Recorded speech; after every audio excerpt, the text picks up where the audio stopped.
நேயர்கள் இனி கேட்கலாம் கால்நடை உலகம். நிகழ்ச்சியில் சினைப்பிடித்தல். சினைப்பிடித்தலில் இருக்கக்கூடிய இடர்பாடுகளும் தீர்வுகளும் விளக்கமளிக்கிறார் இண்டோர் கால்நடை மருத்துவமனையின் மருத்துவர் டாக்டர் சிவகுமார் அவர்கள்.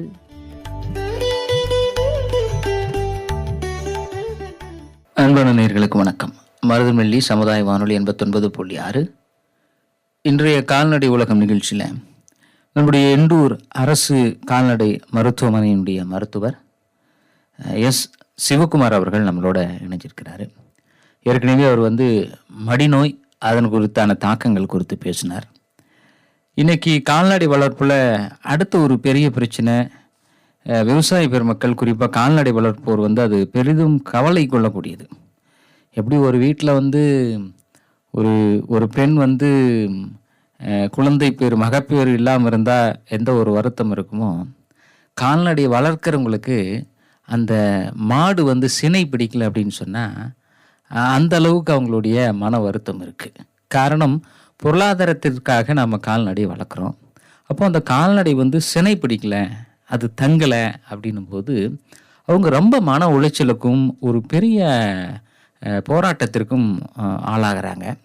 அதெல்லாம் என்ன காரணம், ஏன் சினை பிடிக்க மாட்டேங்குது, தங்க மாட்டேங்குது, அது எப்படி பராமரிக்கணும், அதில் ஏதாச்சும் சில விஷயங்கள், நுணுக்கமான விஷயங்கள் இருக்கா, அதை பற்றியெல்லாம் பேசுறதுக்காக நம்மளுடைய கால்நடை மருத்துவர் திருமிகு எஸ் சிவகுமார் அவர்கள் நம்மளோட மீண்டும் இணைஞ்சிருக்கிறாரு. அவரை வரவேற்போம். சார் வணக்கம். சார் வணக்கம் சார். நன்றி சார். நல்லா இருக்கீங்களா? நல்லா இருக்குங்க சார். இந்த மடிநோய் அதை குறித்து நம்ம பேசணும். நேயர்கள் சிறப்பாக கேட்டிருக்காங்க, செஞ்சுருக்காங்க. இப்போ நம்ம அடுத்த ஒரு தலைப்பு சினை பிடித்தல் அப்படின்றது. அது இதுவுமே கூட ஒரு பெரிய பிரச்சனை. இதுவும் மடிநோய் போன்றே இதுவும் கால்நடை வளர்ப்பவருக்கு மிக முக்கியமான ஒரு பிரச்சனைங்க சார்.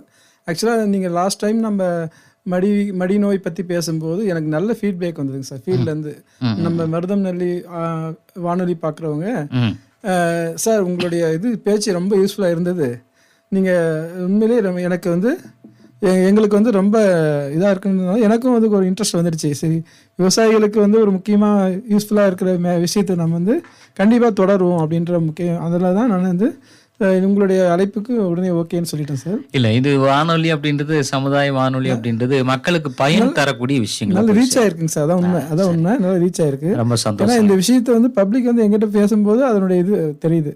சரி, அது லாஸ்ட் டைம் வடிவக்கிறதுல கூட ஒரு சின்ன விஷயம், நான் நிறைய விஷயங்கள் பேசலாம் சார், பட் டைம் கருதி அந்த கொஞ்சம் சின்ன விஷயம் ஏதாச்சும் விடுபட்டு சொல்லுங்களேன். ஒன்றுங்க சார், இந்த மடி வீக்கத்தில் கண்ணு போட்டோன்னா சில நேரத்தில் பார்த்தீங்கன்னா பால் ரத்தம் கலந்து வருது சார் அப்படின்னு சொல்லுவாங்க. பாலில் ரத்தம் கலந்து வருது.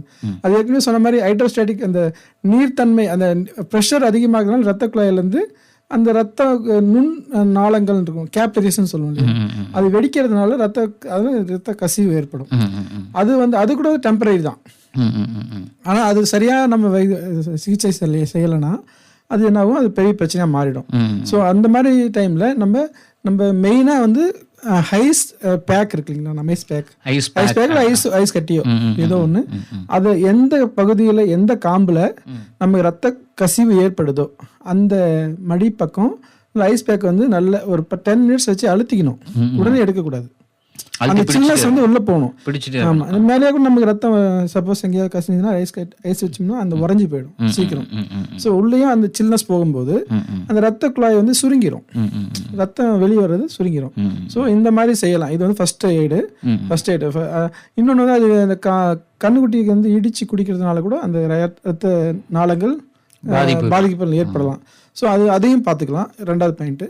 3வது நம்ம என்ன பண்ணலாம்னா, வீட்டில் கருவேப்பிலை இருக்கும் தோட்டத்தில், கருவேப்பிலை பார்த்தீங்கன்னா ஒரு கைப்பிடி அளவு நல்ல மிக்சியில் போட்டு எலுமிச்சை சாறு கலந்து ஒரு 3 சின்ன சின்ன உருண்டையா அது காலையில் சாயந்தரம் ஒரு 3-4 நாளைக்கு கொடுக்கலாம். இதுவும் நல்ல உள்ள சாப்பிட்றது ஓரல வாய் வழியா கொடுத்தோம்னா இதுவும் நல்லா கேட்குது. ஸோ இதுலேயும் நமக்கு சப்போஸ் நம்ம தீர்வு ஏற்படலாம், கண்டிப்பாக கால்நடை உதவி மருத்துவரை அணுகி இது சரி செஞ்சுக்கணும். இல்லைன்னா நம்ம பின்னாடி அந்த ரத்த குழாய் வெடிப்பு அது பெரிய பிரச்சனையா மாறிடும். ஸோ அது செஞ்சுக்கலாம். இது முக்கியமா சொல்ல வேண்டிய விடுபட்ட பிரச்சனைக்கு. சரி, இது மடி வீக்கம் சம்பந்தப்பட்டது, மடிநோய் சம்பந்தப்பட்டது. இன்னைக்கு தலைப்பு சினை தங்குதல், சினை பிடித்தல் அப்படின்றது. அதில் இருக்கிற பிரச்சனை என்ன, என்னென்னலாம் சந்திக்கிறாங்க இப்போ நம்ம சுற்று வட்டார மக்கள், அதை எப்படி அவங்க சரிப்படுத்த முடியும், இல்லை நீங்கள் வந்தால் தான் சரிப்படுத்த முடியுன்றது இப்படி நிறைய விஷயங்கள் இருக்கு. அதை பற்றி சொல்லுங்களேன். சினை பிடிக்கிறதுல முக்கியமாக எங்கே ஆரம்பிக்குது பிரச்சனைனா, கன்று வளர்ப்புலேயே ஆரம்பிச்சிருது. அங்கேயே ஸ்டார்ட். ஏன் அப்படின்னா, சரியாக கன்று வளர்க்கலைன்னா அதனுடைய ஹெல்த்து, அதை சொல்கிறேன் எப்படி கன்று வளர்க்கு மெயினாக பார்க்கணும். எப்படின்னா, கன்று போட்டோன்னு நம்ம மக்கள் நோய் எதிர்ப்பு சக்திக்காக கொலஸ்ட்ரால் அந்த சீம்பால்னு சொல்லுவோம் இல்லையா, அது வந்து வித்தின் 3 to 4 hours நம்ம கொடுக்கணும். கண்ணுக்கு கொடுக்கணும். கண்ணுக்குட்டிக்கு நம்ம கொடுத்தாதான் அதனுடைய ஏன்னா அப்பதான் இந்த குடல் இருக்கு இல்லையா, குடல்ல வந்து அந்த அந்த ரத்த அந்த இந்த கொலஸ்ட்ரால் ஜீரணிக்கக்கூடிய தன்மை அதிகமா இருக்கும். லேட்டா நம்ம கொடுத்தோம்னா கொலஸ்ட்ரால் ஜீரணம் ஆகாது, உடம்புல போய் தங்காது. அதுல ஐஜிஜின்ற கூடிய ஆன்டிபாடிஸ் இருக்கு. அது வந்து கன்றுக்கு மற்றும் மாடுகளுக்கு வரக்கூடிய நோய் தடுக்கிற தன்மை இருக்கு. இப்போ சீம்பால் வந்து கட்டாயம் கொடுக்கணும்.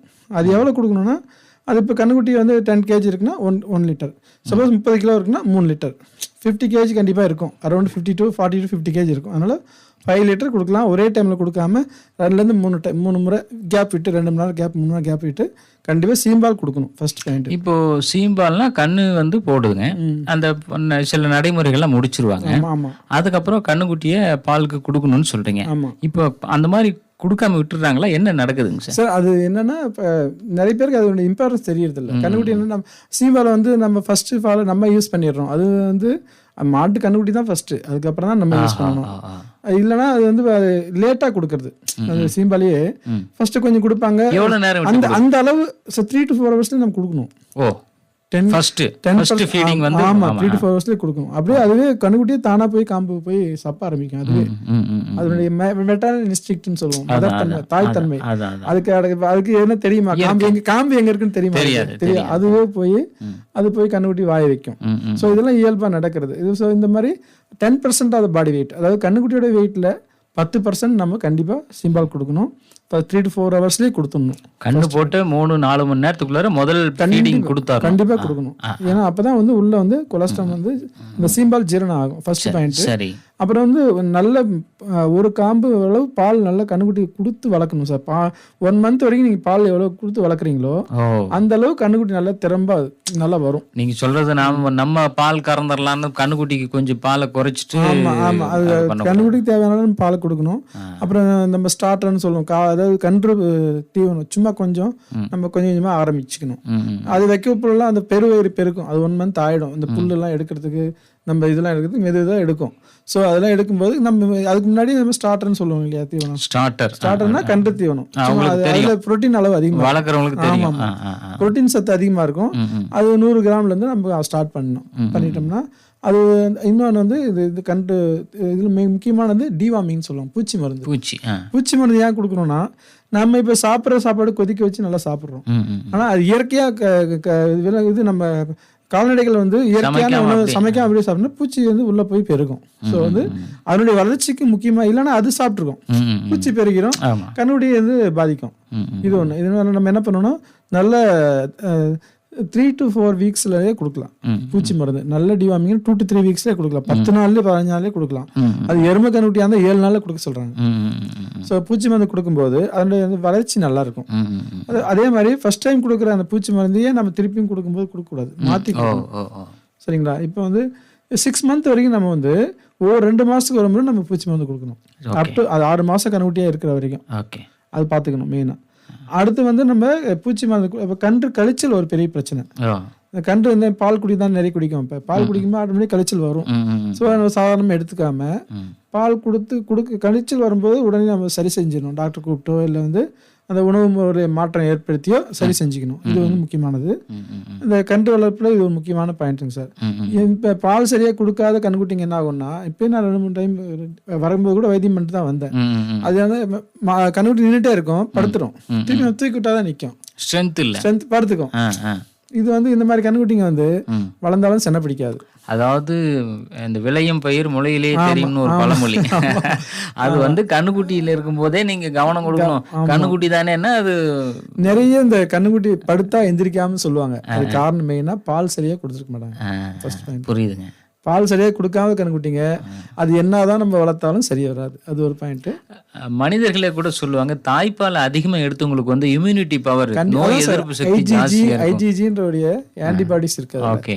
ஸோ அது வந்து ரொம்ப நம்ம ரொம்ப முக்கியம், இம்பார்ட்டன்ஸ். அது நோய் எதிர்ப்பு சக்திக்கு கொலஸ்ட்ரால் வந்து ரொம்ப இம்பார்ட்டன்ஸ். தாய்ப்பாலும் முக்கியம். நமக்கு எப்படி அதே மாதிரி தான் கால்நடைகளுக்கும். சரி, இது வந்து கன்று. அடுத்து கிடாரி பருவம். இப்போ கிடாரி பருவன்றது 6ல இருந்து நம்ம இனத்தை பொறுத்து ஜெர்சியா இருந்தா அது ஒண்ணு இருக்கு. ஹெச்எஃப்னா ஹெச்எஃப் நம்ம கால்நடை உயர் ரக இனெல்லாம் வளர்க்குறோம் இல்லையா. ஹெச்எஃப்னா கருப்பு வெள்ளை மாடுகள். ஜெர்சினா செகலா இருக்கு, சிகப்புல ப்ரௌன் கலர்ல இருக்கும். சிந்தியில நாட்டு மாடு வகை வரும். நம்ம ஊர் காங்கேயம் இருக்கு. நம்ம ஊர்ல இங்க நிறைய காங்கேயம் வளர்க்குறாங்க. ஸோ இந்த மாதிரி டிஃப்ரெண்ட் பிரீட்ஸ் வளர்க்குறாங்க, நம்ம இனங்கள் வளர்க்குறாங்க. அதுக்கு தகுந்த மாதிரி அது வந்து இப்போ கிடாரி பருவம் மாறும். இப்போ வந்து ஜெர்சிலாம் பார்த்தீங்கன்னா 1 இயர்லேயே பருவத்துக்கு வந்துடும். 1 இயர் நம்ம கண்ணு போட்டு 1 வருஷம் நல்ல பால் கொடுத்து வளர்த்தாங்கன்னா 1 வருஷத்துல செனைக்கு வந்துடும், செனை பருவத்துக்கு வந்துடும். ஸோ ஆனால் நம்ம வந்து உடனே வந்துச்சா நம்ம செனை போடக்கூடாது. அது நல்ல வளர்ச்சி பார்க்கணும். கண்ணுக்குட்டியோட பின் எலும்பு வளர்ச்சி, நம்ம கை விட்டு நம்ம உள்ள வந்து கர்ப்பப்பை வளர்ந்துருக்கா இல்லை சினை முட்டை பைன்னு இருக்கு, 2 இருக்கு. கர்ப்பப்பை இருக்கு, சினை முட்டை பை இருக்கு. அது வந்து கால்நடை மருத்துவம் அணுகி செக் பண்ணணும். அது பண்ணணும். அப்போ ஹெச்எஃப் இருந்தால் அது 1.5 வருஷம் ஆகும். ஹெச்எஃப் மாடு, ஹெச்எஃப் கருப்பு வெள்ளை மாடுகள் 1.5 வருஷம் ஆகும் சினை பருவத்துக்கு வர்றதுக்கு. இதே நம்ம காங்காயம் இந்த சிந்திலாம் பார்த்தீங்கன்னா 2 இயர்ஸ் ஆகிடும் சினை பருவம் வர்றதுக்கு. ஸோ ஆமாம், நம்ம இந்த மாதிரி சரியான ஊட்டம் கொடுத்து வளர்த்தோம்னா. இன்னும் வந்து சார் நியூட்ரிஷன் மெயினாக இந்த உணவு நம்ம தீவனம் கொடுக்குறோம் இல்லையா, அது சத்து, உணவு சத்து மெயினாக வந்து கொடுத்து வளர்த்தோம்னா நல்ல ஆரோக்கியமான கிடாரி வளரும். சரிங்களா? இப்போ பார்த்தீங்கன்னா கால்நடைகளுக்கு இந்த கிடாரிங்களுக்கு மெயினாக விட்டமின்ஸ் ஏஇ ரொம்ப முக்கியம். ஏஇன்றது ரொம்ப முக்கியம். ஏன்னா கர்ப்பப்பை வளர்ச்சிக்கும் செமிட்டுப்பை வளர்ச்சிக்கும். ஏன்றது நம்ம பார்த்தீங்கன்னா நம்ம வீட்டில் நம்ம இருக்கு இல்லையா, உப்பு கடலை இருக்கலாம், நம்ம குட்டுக்கடலைன்னு சொல்லுவோம், அது மாதிரி இல்லை கொள்ளு, இந்த மாதிரி புரத வகை தானியங்கள் இருக்குல்ல, அது வந்து முளை கட்டி கொடுக்கணும். காலையில் ஊற வச்சிட்டிங்கன்னா பாத்திரத்துல, சாயந்தரம் ஈர துணியில கட்டி வச்சிடணும். அடுத்த நாள் பாத்தீங்கன்னா கொஞ்சம் முளைச்சில அதுல தான் விட்டமின் ஏ இருக்கு. நம்ம நம்ம விவசாயிகள் நிறைய தப்பு என்ன அங்கேயே பண்றாங்கன்னா ஊற வச்சு அப்படியே போட்டுறாங்க, முளைப்பு வராமே போட்டுறாங்க. டாக்டர் சொன்னாரு இது போட சொன்னாரு அப்படின்ட்டு அப்படி அது இந்த விஷயங்கள் அவங்களுக்கு தெரியணும். முளைப்புல தான் விட்டமின் ஏ இருக்கு. சின்ன சின்ன முளைப்பு இருக்கு, விட்டமின் ஏ இருக்கு. அப்புறம் விட்டமின் இ ரொம்ப இம்பார்ட்டன்ட். அப்புறம் பி காம்ப்ளெக்ஸ், சி இதெல்லாம் வந்து நம்ம சாப்பிட்ற கிரீன்ஸ்லேயே கிடைச்சிரும். இதுதான் வந்து. அப்புறம் மினரல்ஸ் வந்து 7 வகையான மினரல்ஸ் ரொம்ப இம்பார்ட்டன்ட். விட்டமின்ஸ் கால்சியம், பாஸ்பரஸ், இரும்பு சத்து, அயோடின், கோபால்ட், இந்த மாதிரி 7 காப்பர் இதெல்லாம் வந்து தாமிரம், இதெல்லாம் வந்து ரொம்ப இம்பார்ட்டன்ட். இது எந்த மாதிரி பொருள்ல கிடைக்குங்க? இது வந்து நார்மலா பாத்தீங்கன்னா தரையில இந்த இதுல நம்ம நார்மலா கிரேசிங்ல வளர்க்கக்கூடிய அனிமல்ஸ்க்கு நார்மலா பாத்தீங்கன்னா வீட்டுல வளர்க்காம கிரேசிங்ல வளர்ப்பாங்க சில பேர், மேய்ச்சிட்டு வருவாங்க. ஆமா, இதுக்கு இயற்கையாவே இந்த பில்லுல கிடைச்சிடும். நான் வீட்டுல வச்சு வளர்க்குறாங்க இல்லையா, இந்த ஸ்டால் ஃபீட்னு சொல்றோம் இல்லையா, அதுல வந்து வளர்க்குற மாடுகளுக்கு நம்ம கட்டாயம் தாதுப்பு வாங்கி தான் கொடுக்கணும். உப்பு மினரல் மிக்சர் கிடைக்குது நமக்கு, பேக்கெட்ல கிடைக்குது, இல்ல மாத்திரையாவும் கிடைக்குது. இல்லைன்னா நம்ம சால்ட் லிக்னு சொல்லுவாங்க, இந்த கட்டி மாதிரி இருக்குது, கட்டி தொங்க விட்டுருவாங்க. சரிங்க. அது வந்து அது லிக் பண்ணிக்கும் சுவாசத்துலேயே, இல்லை நாக்கில் அப்படியே. அது டேஸ்ட் திருப்பி அது வந்து நக்க அது மினரல்ஸ்லாம் இருக்கும். அது நம்ம லிக் பண்ண அது வந்து ஒவ்வொரு முறையும் நம்ம கிடைச்சிடும், தேவையான கிடைச்சிக்கும். எங்க கிடைக்குங்க இது? நம்ம மெடிக்கல் ஸ்டோர்ல இருக்கு, எல்லா இடத்துலையும் கிடைக்குது.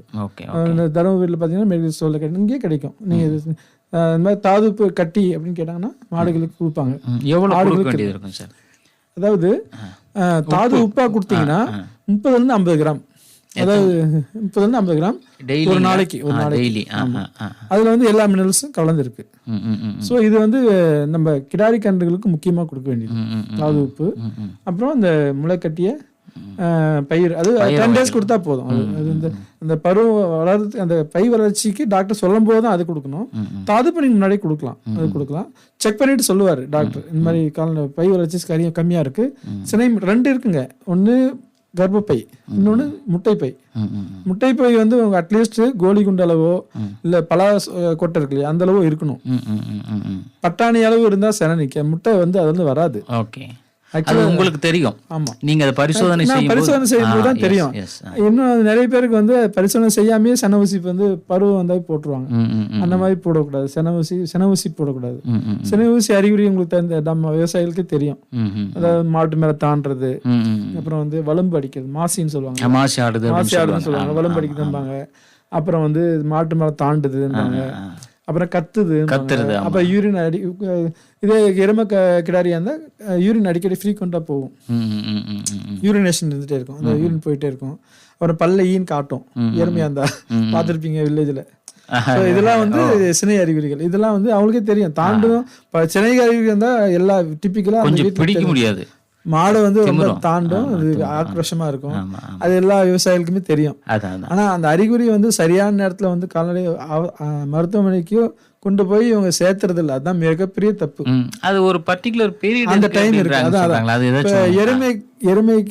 எருமை மாடோ இருந்தா பருவத்துக்கு வந்ததுக்கு அந்த டைம்ல உடனே போடணும், லேட் பண்ணக்கூடாது. ஏன்னா கருமுட்டை அந்த முட்டை பை, சினை முட்டை பையில இருந்து வர்றதுக்கு வந்து இமீடியட்டா வந்துடும்.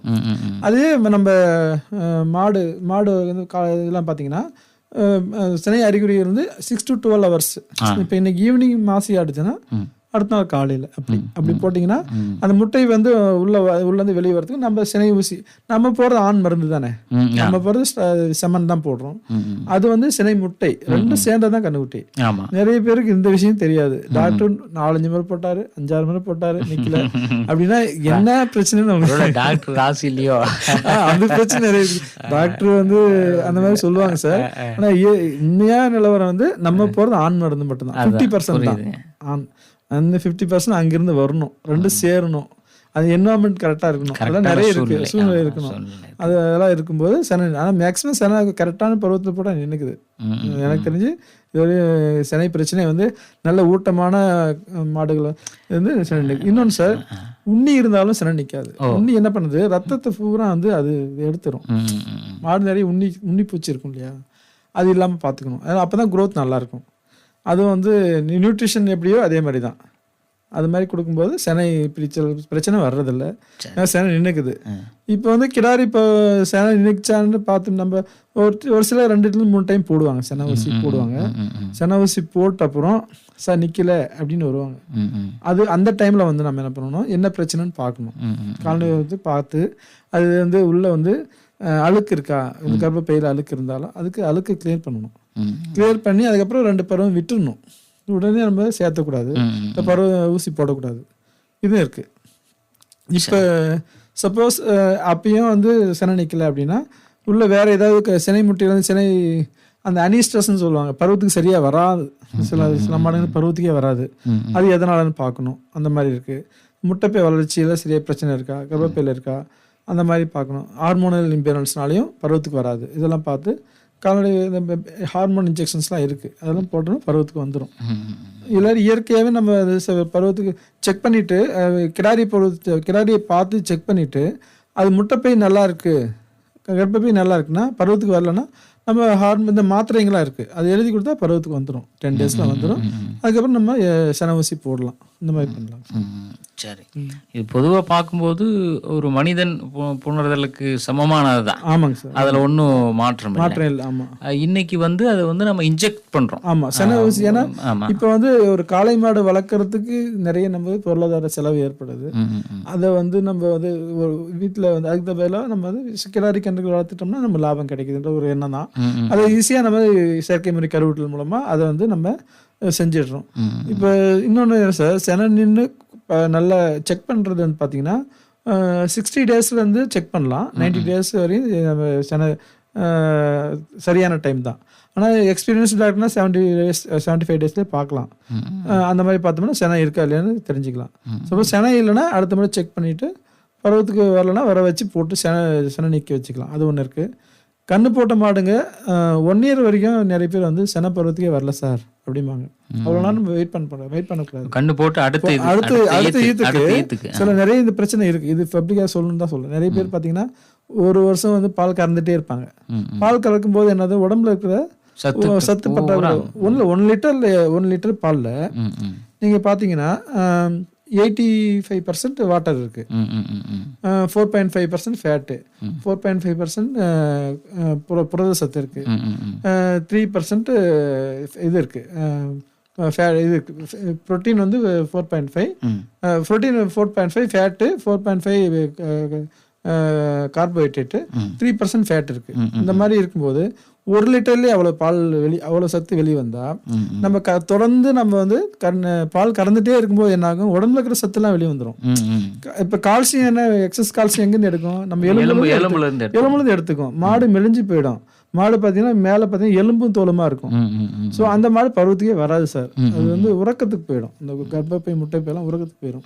ஏன்னா சத்து பரவுனா அது இது கிடைக்கும். நிச்சயம். அதனால என்ன பண்ணணும், நம்ம வந்து திரும்ப வந்து அதுக்கு அதனுடைய தாதுப்புகள் மாத்திரைகள் கொடுத்து, அதுக்கு வந்து ஹார்மோன் மாத்திரையோ இந்த மாத்திரை பருவத்துக்கு வரக்கூடிய மாத்திரைகள் கொடுத்து நம்ம பருவத்துக்கு வர வைக்கலாம். இப்போ நீங்கள் சொல்கிறத பார்க்கும்போது சார், வீட்டில் ஒரு ஒரு பெண் பிள்ளை வந்து சமைஞ்சது அப்படின்னு சொன்னா அந்த பருவத்துக்கு வரும்போது நிறைய செஞ்சு போடுவாங்க. ஆமாங்க சார். அந்த உணவுகள் உதாரணத்துக்கு இந்த உளுத்தங்கஞ்சி, அப்புறம் உளுத்த வடை, இந்த மாதிரி உளுந்துல வந்து அந்த இது இருக்கு, சத்து இருக்கு.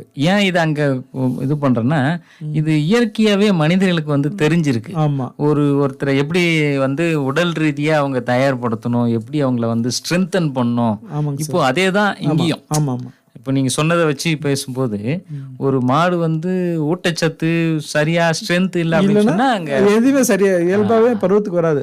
நார்மலா மாடு வந்து 18 to 21 நாளுக்குள்ள ஒரு சைக்கிள் சார். இப்போ எப்படி நமக்கு 28 days நம்ம பெண்களுக்கு இருக்கோ, அது மாதிரி மாடுகளுக்கு வந்து கால்நடைகளுக்கு 18 எருமை மாடுலாம் 18 to 21 நாள் அந்த பீரியட் சைக்கிள் வந்துடும். மாசி அடிக்கும், ஒரு மாசி அடிக்கும். ஸோ அந்த பருவத்தை கரெக்டாக கண்டுபிடிச்சி அவங்க சனை திரும்ப வைக்கணும். அது ஒன்று இருக்கு. நிறைய பேர் என்ன பண்ணுவாங்க, அந்த பருவத்தை வந்து தாண்டி கரெக்டாக 18வது நாள் வரமாட்டாங்க. பருவம் வந்துச்சுன்னா 3 நாள் இருக்கும் அது பருவம். ஃபர்ஸ்ட் டே வந்து நம்ம செகண்ட் டே வந்து ஆப்ஷன் கண்டிப்பாக நல்லது போட்டால், செகண்ட் டே போட்டால் நல்லா இருக்கும். இப்போ தேர்ட் டே தாண்டி 4th டே எல்லாம் சில பேர் வந்து பருவத்துக்கு ஊசி போடுவாங்க. அப்போ முட்டை வந்த முட்டையில இறந்து போயிடும். வெளியே முள்ளையே வந்து இதாயிடும், முட்டை வெளியே வந்துடும், இல்லை இறந்து போயிடும். அந்த மாதிரி நம்ம ஆண் மருந்து போடாலும் வேஸ்ட் தானே. அப்போ அது வந்து இருக்கு, அது நிறைய பேர் தெரியாது. அப்புறம் இன்னொன்று என்னன்னா சார், இப்போ 4th டே சேர்ந்து ரத்த மாசி ஆடும். அது நார்மல் தான். அதை வந்து பயந்துப்பாங்க, ரத்த மாசினால வந்து செனை நிக்கலையோ. நம்ம ஊசி போட்டு நார்மலாக ஊசி போட்டு அதுக்கப்புறம் ரத்த மாசி ஆடினா தப்பு இல்லை. ஆனால் ரத்த மாசி ஆன பிறகு செனை ஊசி கண்டிப்பாக போடக்கூடாது. ஏன்னா பருவம் முடிஞ்சிச்சுன்னு அர்த்தம். அந்த மாதிரி சில விஷயங்கள் வந்து விவசாயிகள் தெரியணும். இது வந்து தெரிஞ்சக்கூடிய முக்கியமானது. அப்புறம் தீவனம் கொடுக்கும்போது பார்த்தீங்கன்னா நார்மலாக இல்லை, அது ஒன்று இருக்கு. இந்த மாதிரி ஊசி போட்டால் திரவம் நிறைய கொடுக்கக்கூடாது, கலைஞ்சில் ஆயிடக்கூடாது அப்படின்ற மாதிரி, அதுதான் கேட்கலாம் சார். ஒன்று செனை ஊசி போட்டால் 2 hours வந்து தீவனம் வந்து கொடுக்க தேவையில்லை. அதுக்கப்புறம் நார்மலாக கொடுக்குற மாதிரி கொடுத்துக்கலாம். 2 hours ஏன் கொடுக்குறோன்னா, நம்ம மொட்டிலிட்டியா, நம்ம ரூமன் மொட்டிலிட்டி, நம்ம குடல் மூவ்மெண்ட் ஆகும். அது கர்ப்பப்பை மேலே இருக்கு இல்லையா, அதுக்குள்ளே வந்து அது நார்மலாக ஒன்றும் தேவையில்லை சார். நம்ம மக்கள் அந்த மாதிரி இது பண்ணிட்டு இருக்காங்க. பட் நார்மலாக 2 hours நீங்கள் செனை ஊசி போட்டு கொடுக்காம இருந்து அதுக்கப்புறம் நீங்கள் எல்லாமே பண்ணிக்கலாம். நார்மலாகவே நீங்கள் நார்மலான மாடு மாதிரியே பண்ணிக்கலாம். அது ஒன்றும் பிரச்சனை இல்லை. சரி, ரொம்ப எளிமையாக சுருக்கமாக சொல்லணும்னா இதில் இருக்கக்கூடிய அடிப்படையான பிரச்சனைகள் என்னவா இருக்கு நீங்க பார்த்ததுல? இப்ப நம்ம சரௌண்டிங்ல நம்ம ஊர்ல பாத்தீங்கன்னா சார், நிறைய பேர் சினை அறிகுறிகளை வந்து சரியான நேரத்துல கொண்டு வர்றதில்ல. சினை அறிகுறி தெரிஞ்சு அதாவது லேட்டா வர்றது, செனை ஊசிக்கு லேட்டா வர்றது, அவங்க பர்சனல் வேலைக்கு போயிடுறது, இது ஒண்ணு இருக்கு. இன்னொன்று சினைய அந்த நிறைய தீவனங்கள் வந்து சில நேரத்தில் பார்த்தீங்கன்னா நிறைய அதிகமாக கொடுத்துருவாங்க. அதாவது இப்போ நம்ம நிறைய கொடுத்தா தான் சீக்கிரம் சினைக்கு வரும் அப்படின்ட்டு கொழுப்பு அதிகமாக உள்ள தீவனங்கள் கொடுத்துருவாங்க. எப்படின்னா ஃபேட்டனிங் ஆகிடும்.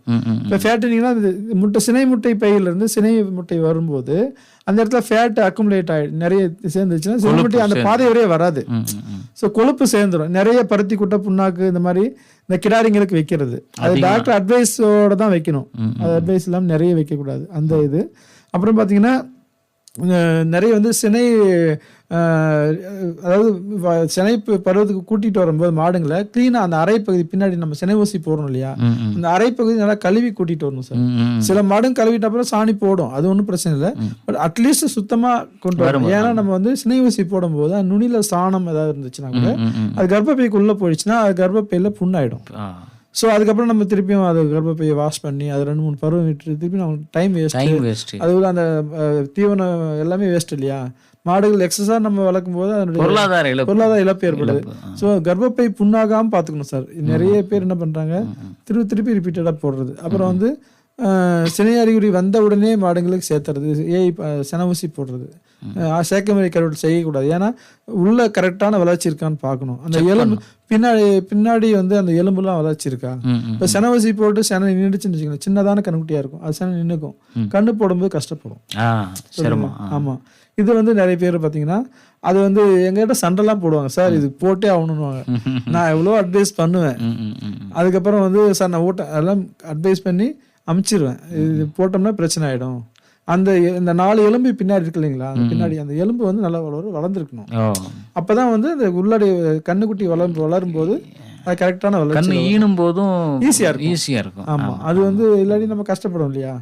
ஸோ அது இன்னொன்று வந்து கன்றுக்குட்டி வளர்ப்புல வந்து நிறைய பேர் கவனம் செலுத்துறது இல்லை. பூச்சி மருந்து வந்து கிடாரி பருவத்தில் வந்து 3 மந்த்ஸ்க்கு 1 முறை கொடுக்கணும் பூச்சி மருந்து, டிவார்மிங். அதே மாதிரி நம்ம கண்ணு போட்ட மாடுக்கு 6 மந்த் ஒன்ஸ், 6 மாதத்துக்கு. இந்த புரோட்டோகால் பூச்சி மருந்து ரொம்ப முக்கியம் கால்நடை வளர்ப்பில், டிவார்மிங் ரொம்ப ரொம்ப முக்கியம். ஸோ அந்த இதை அவங்க பின்பற்றணும். அதுக்கப்புறம் வந்து தீவனங்கள் கொடுக்கும்போது பார்த்தீங்கன்னா சரிவிகித தீவனங்கள் கொடுக்கணும். இப்போ வந்து நிறைய பார்த்தீங்கன்னா கான்சன்ட்ரேட்டே கொடுத்துருவாங்க. தீவனத்தில் 3 வகை இருக்கு இல்லையா. ஒன்று வந்து உலர் தீவனம், இன்னொன்று அடர் தீவனம், ஒன்று பசுந்தீவனம். இப்போ பசுந்தீவனம், உலர் தீவனம். பசுந்தீவனம் ஒன்றும் இல்லை, நம்ம இது இருக்கு இல்லையா, தட்டு, சோளத்தட்டு, நம்ம கோ3, கோ4 இதெல்லாம் வந்து பசுந்தீவனம். அதில் மர வகையிலையும் இருக்குது, மர வகை தீவனங்கள், சூபாபோல், கிளரிசிடியா, வகத்தி, முருங்கை, இதெல்லாம் பச்சை வகை தீவனங்கள். உலர் தீவனம்ன்றது வைக்கப்புல், சோள காஞ்ச தட்டு, அப்புறம் வந்து நம்ம கள்ளக்கொடி காஞ்சது, இதான் உலர் தீவனங்கள். இது அடர் தீவனம் நம்ம கொடுத்த கான்சன்ட்ரேட், நம்ம குச்சி தீவனம் கொடுக்குறோம் இல்லையா, பெல்லட்டட், அது அப்புறம் எஸ்கேம் இந்த உள்ள பருத்தி கொட்டை போட்டு அளவு கொடுத்துருப்பாங்க இல்லையா, அது வந்து அடர் தீவனம். ஸோ இந்த அளவில் பார்த்தீங்கன்னா ஒரு மாட்டுக்கு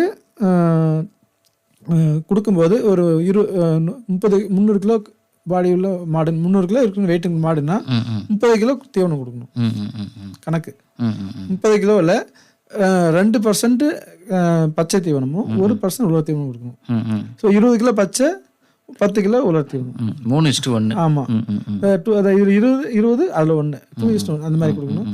இப்போ வந்து இதுலேயும் அதே மாதிரி பச்சை தீவனத்திலே பார்த்தீங்கன்னா புரத சேர்க்கை உள்ளது 1/3, நார்மலாக எரிசக்தி இருக்கிறதும் இருக்குது. அதெல்லாம் ரொம்ப டீப்பாக பண்ணி தீவனத்தை சப்ஜெக்ட் தனியாக வச்சு நீங்கள் சொல்கிறத பார்த்தா ஒரு நோட் போட்டு அவங்க பண்ணலாம். இல்லை, இது வந்து அவங்கள அன்றாடம் பழக அவங்களே கரெக்டாக இல்லை இருந்தாலும் இன்னும் கொஞ்சம் அது வந்து மானிட்டரிங் வந்து கவனமாக இருக்கும். குறிப்பாக நீங்கள் சொல்கிற அந்த சினையெல்லாம் வந்து இந்த டேட்டில் மாசி அடிச்சு இந்த தேதியில் நம்ம போகணுன்றதெல்லாம் அவங்க மார்க் பண்ணும். இப்போ சினை ஊசி போட்டு கரெக்டாக 270 நாள், 270 + or -5 days அதில் வந்து கண்ணு போட்டுரும்.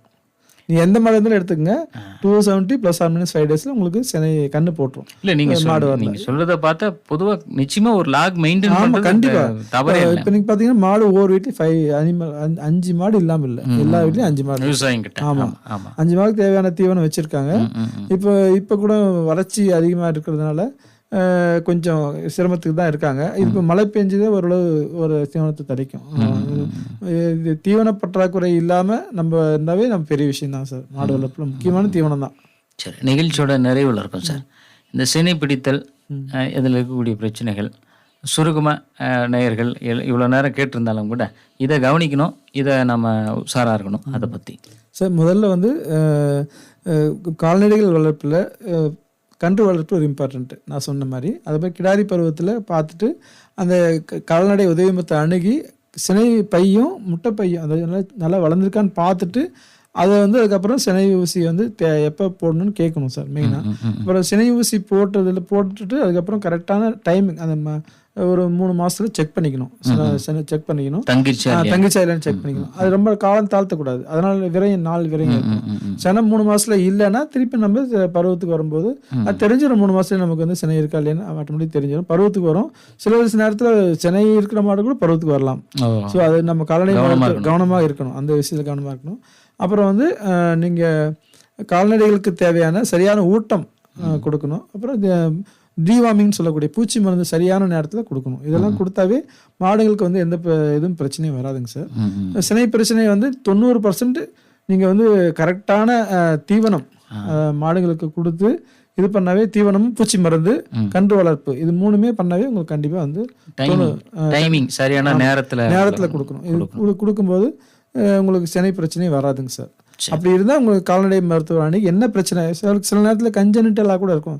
உள்ள சில நேரத்தில் பார்க்கும்போது கர்ப்பப்பையே இல்லாமல் இருக்கும், முட்டைப்பையே இல்லாமல் இருக்கும். சில மாதிரி நிறைய இவங்க 2 years 3 years வளர்த்துருப்பாங்க. அதுக்கப்புறம் செக் பண்ணி பார்த்தோம்னா அதெல்லாம் இல்லாமல். அதனால நீங்கள் கால்நடை மருத்துவ செக் பண்ணிடணும். கரெக்டான பருவத்தில் கால்நடை மருத்துவர் அணுகி உள்ள என்ன பிரச்சனை இருக்குன்னு பார்த்து நீங்கள் அதை சரி செஞ்சுக்கணும் சொல்லி. ரைட் சார், ரொம்ப சிறப்பு. நிறைய விஷயங்கள் பேசுனீங்க. சினை தங்குதல், சினை பிடித்தல் குறித்து நம்ம தொடர்ந்து பேச தான் போகிறோம். அடுத்த நிகழ்ச்சிகளை நாம் சந்திப்போம். உங்களுடைய வருகைக்கும் இந்த தகவல் கொடுத்தமைக்கு மிக்க நன்றி. நன்றி சார். நன்றி. ஓகே. நேயர்கள் இதுவரை கேட்டது கால்நடை உலகம் நிகழ்ச்சியில் சினைப்பிடித்தல், சினைப்பிடித்தலில் இருக்கக்கூடிய இடர்பாடுகளும் தீர்வுகளும் விளக்கமளித்தார் இண்டூர் கால்நடை மருத்துவமனையின் மருத்துவர் டாக்டர் சிவகுமார் அவர்கள்.